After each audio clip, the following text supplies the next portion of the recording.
Eat Bulaga host Atasha Mulak expressed happiness for her first TV series project through Bad Genius. Atasha is one of fast-rising stars of this generation. After she signed a contract with Viva Artist Agency, she was launched as a Dabarkad in the longest-running noontime show.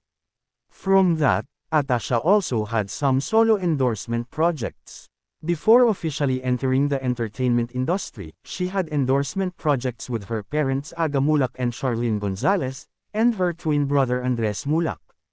Just recently, it was announced that Atasha Mulak will star in the Philippine version of the Thai series Bad Genius.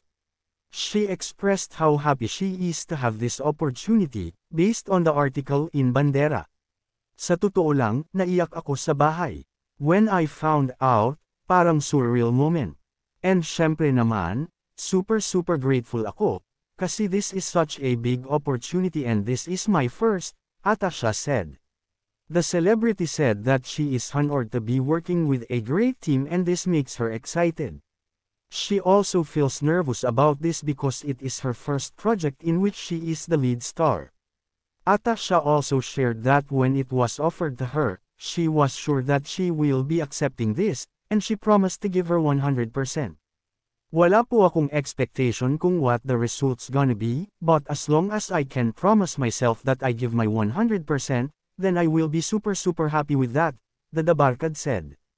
Atasha Mulak said that she just wanted to act and this opportunity came to her.